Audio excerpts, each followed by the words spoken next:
Nós somos seres dependentes. A nossa vida, ela depende de tantas coisas, simplesar, né? Lembro que nesse tempo da pandemia, quantas pessoas falaram para o padre assim: padre, uma coisa tão simples que é o ar, quando a gente sente a ausência, a gente valoriza. Nós somos dependentes do ar. Nós somos dependentes de coisas, de tantas coisas, mas tantas coisas que é um absurdo se a gente pudesse elencar. Essa vida, ela é determinada pela nossa necessidade. Nós somos necessitados de tantas realidades. Você necessita que alguém tenha feito esse banco para você sentar. Você sabe quem fez esse banco? Você sabe, foi São José? Ou foi São José? São José era carpinteiro, mas não foi São José. Não nasceu do nada. Existem mãos que trabalham para que nós possamos usufruir. Quem fez aquele confessionário não sabemos. Quem fez essa imagem não sabemos. Mas nós temos necessidades de dons, de talentos. Nós temos necessidade de cantores, de pregadores, de ministros, de servos e do povo de Deus. Isso é a beleza do mundo, que é o mundo da necessidade. Se a gente pudesse elencar aqui as diversas necessidades que nós temos diariamente, só que nós podemos olhar tudo que é importante. Tem pessoa que fala assim: eu não sei, padre, viver sem a minha mulher. Tinha um amigo que se dizia muito forte, sabe aquele homem que era fortão, macho. No dia que a esposa estava numa sala de cirurgia, chegou chorando, desesperado: padre, eu não consigo viver sem essa mulher, que vai ser de mim, chorando, coisa mais feia, homem chorando. Você já viu? A gente chora feio demais, mulher chora bonito, homem não. Não é feio nós chorando? É horrível. Aí eu olhei para a cara dele, eu cria vergonha na tua cara, rapaz. Tua mulher está precisando de você agora forte. Ela está na mesa da cirurgia, ela não está num caixão. Ela não está sendo sepultada. Você está sepultando a sua esposa antes do tempo. Ela necessita de um homem forte perto dela. Ela está precisando de um homem que agora possa colocar o joelho no chão. Um homem que não é só homem do lado, mas um homem que é homem fora. Que tenha coragem de se colocar diante de Jesus e ajoelhar. Aí ele limpou as lágrimas e falou: é mesmo, né, padre? É mesmo. É mesmo. É. Levanta a tua cabeça. E se ela morresse também? A vida não acabou. Você precisa. É importante ter esposo, o esposo. Mas são seres importantes na nossa vida por um tempo, porque nós sabemos que tudo aquilo que pode ser o mais importante, a pessoa mais importante, mas ela vai passar. Pode ser as pessoas mais maravilhosas. Elas estão nesse tempo junto conosco para nos tornar mais fortes. Tem pessoas que nos tornam mais fortes com a sua presença, não é verdade? Tem pessoas que nos tornam melhores quando elas estão perto. Claro que tem pessoas que quando estão perto de nós, a gente fica mais fortalecido, porque a presença de alguém é necessária para mim, mas não pode ser amuleto para a minha vida, não pode ser a minha cadeira de roda. Eu tenho que ver as pessoas como seres importantes. Muitas pessoas não compreenderam no tempo da pandemia, trago aqui também outra realidade. As pessoas choravam e falavam: agora eu vou ficar sem missa, porque teve aquele tempo em que nós tivemos de celebrar sozinhos, só os padres, né? O padre sozinho no altar, e tinha padre, aqui com todo respeito aos padres, cada um tem seu sentimento, eu não sou melhor do que ninguém, mas eu fiquei de boa. Aí as pessoas: padre, como é que vocês estão vivendo o seu povo? Rapaz, muito melhor, tá ótimo. Sabe o quê? Porque eu descobri que o mais importante eu tenho para mim no altar. Eu descobri que vocês são maravilhosos, que o povo de Deus, é bonito estar aqui com esse povo imenso. É importante ter vocês aqui, é maravilhoso. Mas o mesmo Deus que eu contemplo aqui nessa noite é o mesmo Deus que muitas vezes na madrugada na capela da minha casa eu celebro a missa só eu, sozinho com São José, Nossa Senhora. Eu descobri que é o mesmo Deus que eu posso amar com a multidão, eu posso amar no esconderijo, na solidão. Quando a gente descobre que nós podemos estar aqui juntão, maravilha, então aproveite enquanto eu tenho vocês aqui, porque tem uma hora que vai se esvaziar esse local. E aquele que se apega somente na presença do homem, nunca vai encontrar-se o seu aconchego na presença de Deus. Jesus, ele amava estar com o povo, mas ele amava também estar na solidão, estar no monte, falar com o Pai. Ele amava também quando ele estava na casa de Marta, Maria e Lázaro, maravilha, comendo o cuscuz dele, o beiju. Jesus gostava. É aqui que nós separamos os homens de Deus dos cristãos infantis.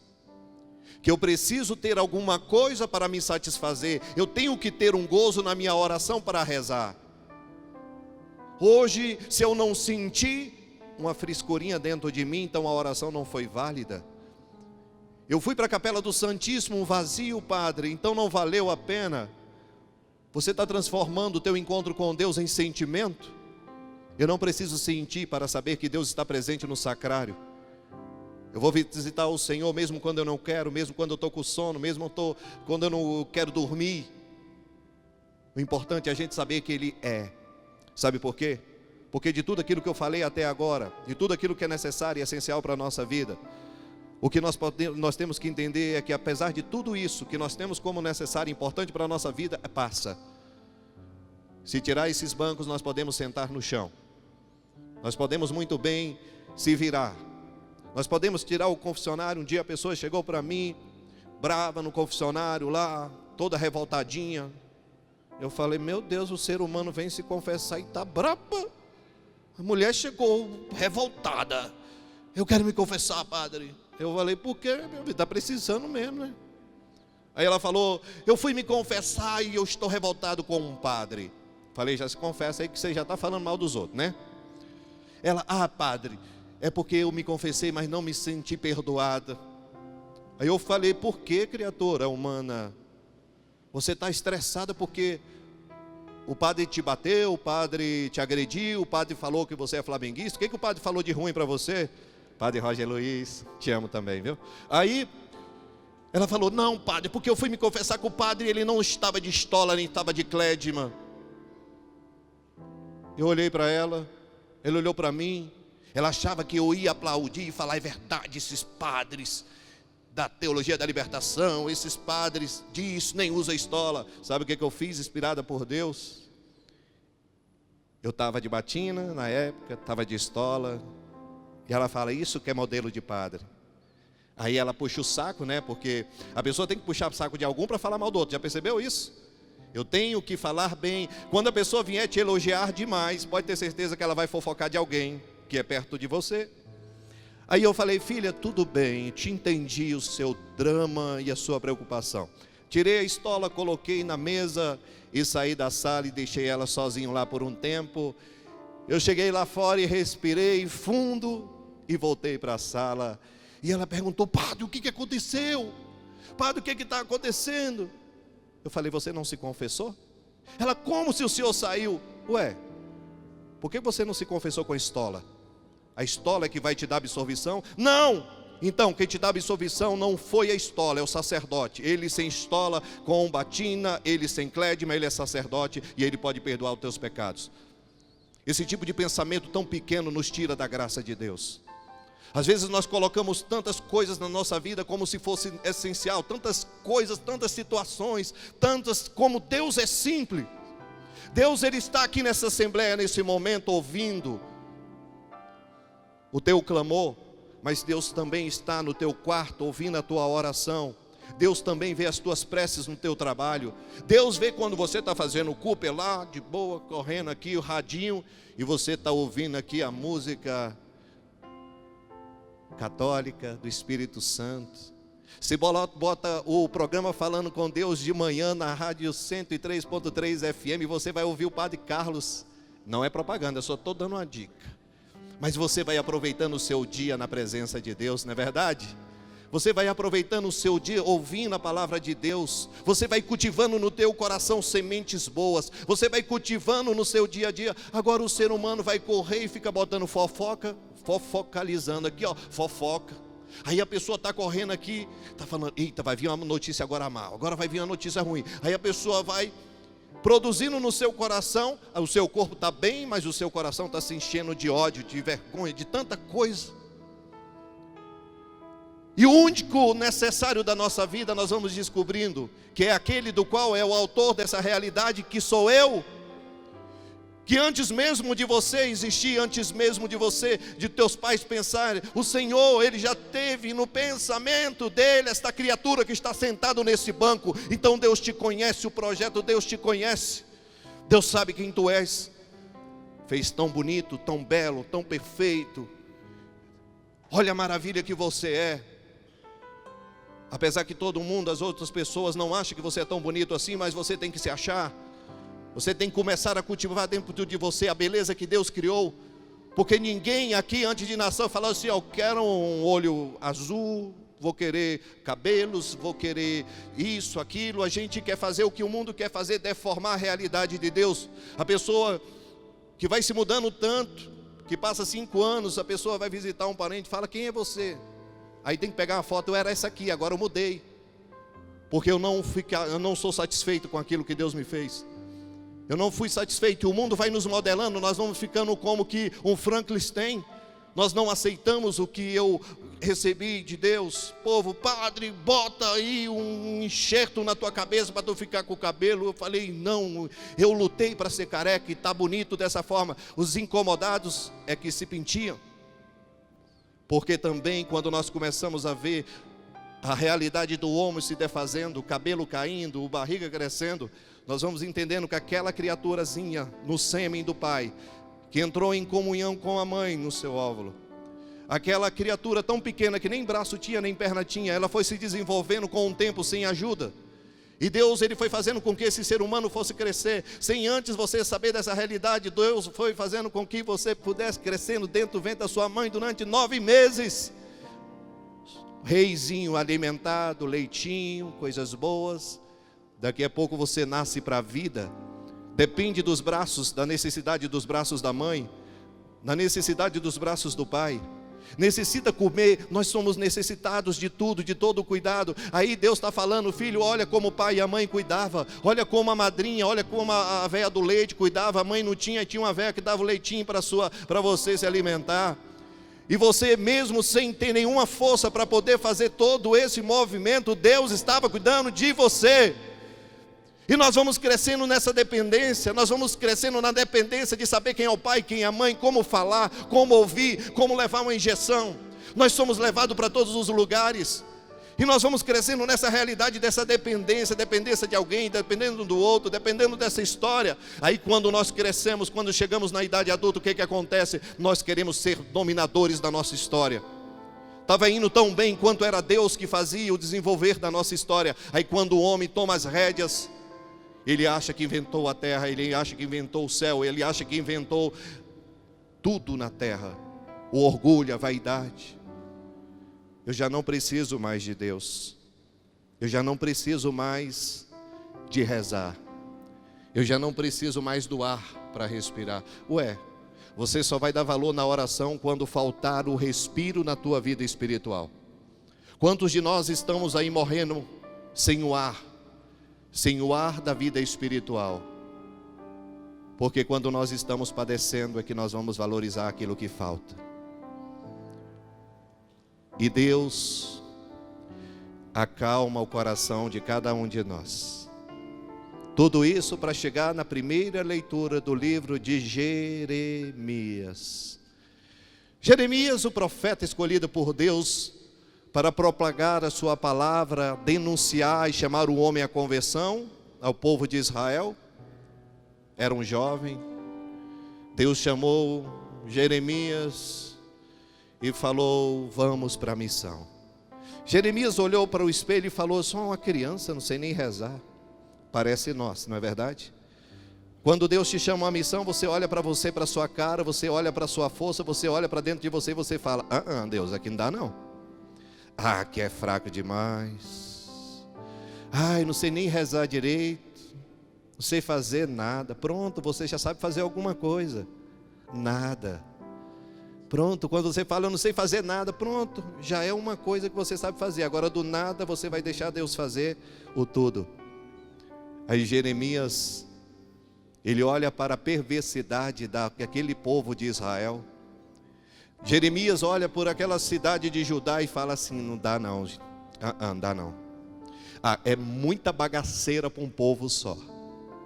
Sabe quando você olha para uma realidade que você fala bem assim: não, Senhor, aqui já está no fundo do poço, abaixo de 7 metros, além do infinito, aqui não dá mais. Talvez você esteja imaginando uma pessoa que esteja vivenciando este fim, fundo do poço. Você olha e fala assim: aqui não dá mais não, Senhor. É muita maconha para um ser humano só, é muita bebida para uma barriga só, é muito pecado para um ser humano. Olha, a gente olha e a gente acaba olhando com olhares humanos. Aí quando nós começamos a olhar para a situação, você sempre vai olhar para você, aquilo que você pode. Eu estou cansado, não dou conta, já rezei, já fiz novena, não mudou nada.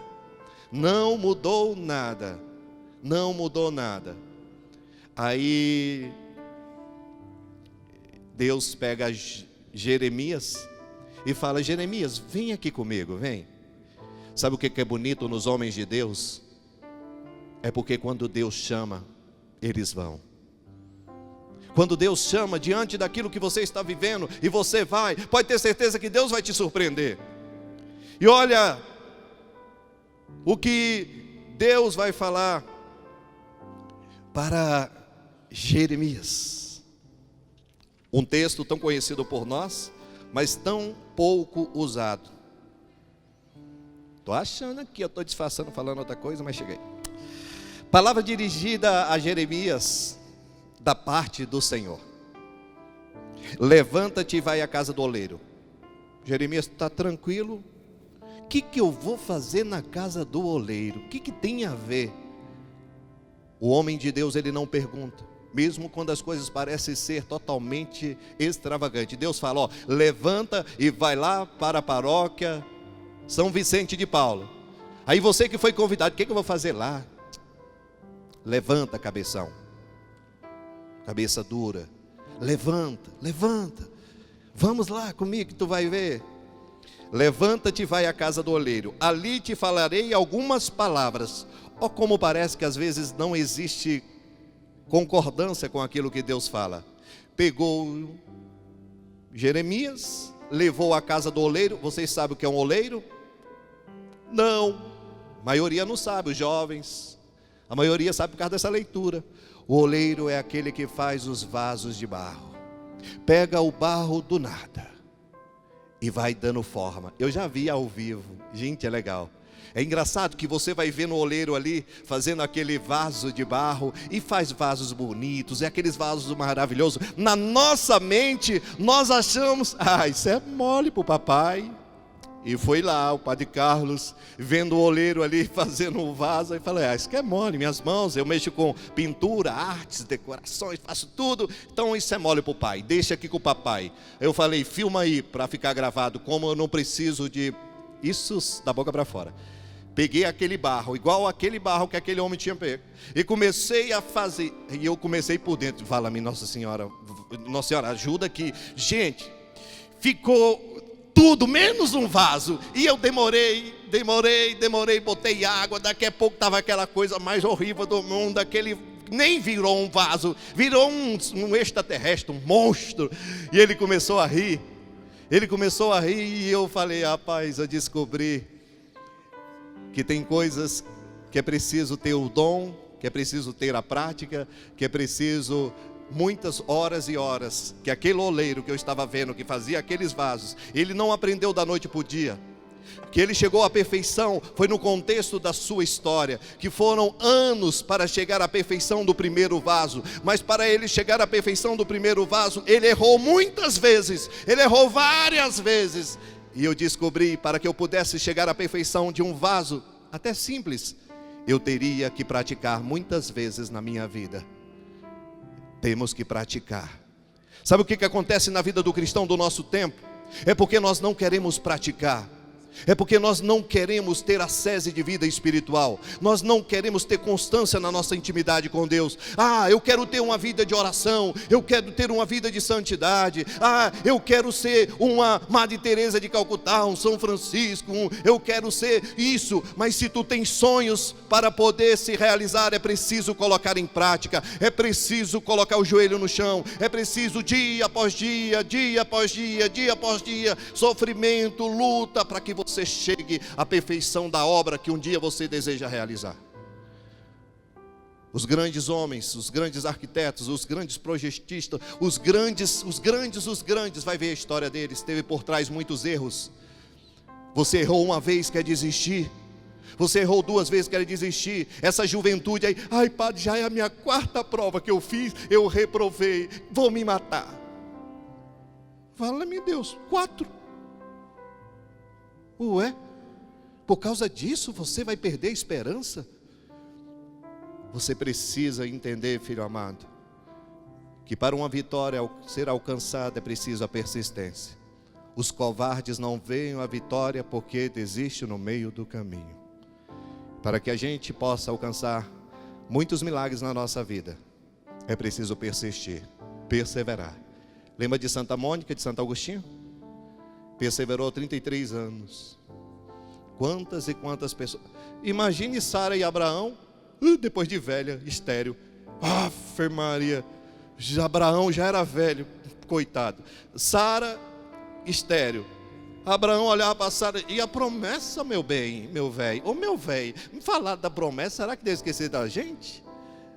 Aí Deus, na hora que o homem acha que é impossível, Ele realiza as suas promessas, porque não é o afago de Abraão, de Sara, é para a realização das promessas de Deus. E Isaac veio no tempo que Deus prometeu, porque para Deus não é a idade, e sim a promessa.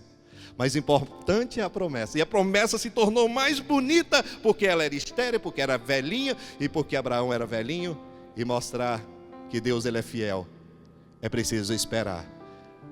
E Deus pediu para Jeremias olhar para aquele oleiro. Ele pegou um vaso e quebrou. Pá! Aquele mesmo vaso, ele deu um novo molde. Aí Deus falou: está vendo esse oleiro, Jeremias? Assim como oleiro, és tu em minhas mãos. Israel, se arrepender, se converter, se sair do mau caminho, eles estarão em minhas mãos, e eu transformarei no vaso novo. Eu transformarei a cada um de vós em um vaso novo. Então vocês que vieram aqui essa noite, vocês que estão nos acompanhando aí da sua casa, nós estamos, querendo ou não, querendo você ou não, você está na mão do oleiro. Você está nas mãos daquele que é o teu Criador. Nós estamos na mão de Deus. É Deus falando: vocês estão em minhas mãos. Deixa eu modelar o teu coração. Deixa eu modelar a tua vida. Deixa eu modelar a tua história. Nós impedimos, na hora que Deus está construindo o vaso, está ficando bonitinho, você está na vida de oração, renunciando ao mundo, renunciando ao pecado, o vaso estava todo quebrado, estava todo despedaçado, estava todo parecendo o vaso que o padre fez. Mas de repente Deus pega aquilo que tu és, Deus pega aquele monstro que tu se tornou por causa do teu pecado. Você pegou o vaso tão maravilhoso que Ele fez na sua infância, cresceu. Aí o pecado vai macetando, vai quebrando, vai destruindo. Aí vasos que estão com furo, que não retém água viva. E cada um de nós é um vaso em uma pedagogia de Deus. Aí eu faço uma pergunta para você: como está esse vaso que é a sua vida? Você fala: padre, está igual uma peneira, o negócio está feio aqui. não está retendo mais nada. Eu ouço a palavra de Deus, eu vou rezar. Vamos fazer o seguinte, vamos deixar que o oleiro, ele possa macetar, que ele possa novamente dar forma à tua vida. Como Maria Madalena, aquela mulher que tinha 7 demônios, o vaso dela estava destruído, estava arrebentado, estava furado, estava morto. Mas na hora que se encontrou com a mão do oleiro, na hora que Jesus pegou Maria Madalena em suas mãos, e que aquela mulher se deixou ser modelado, aquela mulher se deixou ser amada, aquela mulher se deixou ser conduzida, aquela mulher se tornou uma pérola preciosa. Maria Madalena se tornou um modelo para nós de vaso reconstituído pelas mãos do oleiro. E eu digo para vocês, apesar da nossa miséria, apesar daquilo que você vê acerca do que tu és, o oleiro não desiste do barro. Ai, que ele não desiste do barro. Inteiro ou quebrado, nós vamos estar na mão de Deus. Mesmo você negando o Senhor, Ele não vai te largar. Ele não vai te abandonar. Ele não vai. Você pode até revoltar. Está arrumando um negócio, aí você quebra. Aí ele está arrumando uma situação, aí você quebra. Na hora que você está se deixando, aí o demônio vem e fura o barro. Aí você arruma de novo. Aí vem aquele pecado que toda vez está te atrapalhando. Aí tem a hora que Deus, que está com você na mão, fala bem assim: agora chega. Aí dá uma porrada na cara de Satanás, do mundo, do pecado, e você se torna uma criatura nova. Eu tenho certeza, filho, que você está entendendo essa palavra de Deus. Eu tenho certeza que você está se sentindo uma criatura agora nas mãos de Deus. Deus está tirando você das mãos erradas, das tuas próprias mãos, que se destrói, porque tem gente que é especialista em destruir a sua própria vida. Pare de destruir a tua história, para de destruir aquilo que Deus constituiu. Você não tem direito de fazer isso com a sua própria vida. Você não tem direito, porque Deus, Ele te fez para ser um vaso transformado, e um vaso transformado, ele retém água. E um vaso que retém água não é uma água para si, se torna uma fonte inesgotável para o outro. Que você seja uma fonte inesgotável, que você seja uma abundância na graça de Deus para tantas vidas. Obrigado, amado Deus, obrigado por essa palavra, obrigado por esse evangelho, que nós possamos ser resgatados por Deus, e que Ele possa ir transformando esse vaso quebrado em um vaso novo. Amém? Amém. Vamos aplaudir o nosso Deus por essa graça.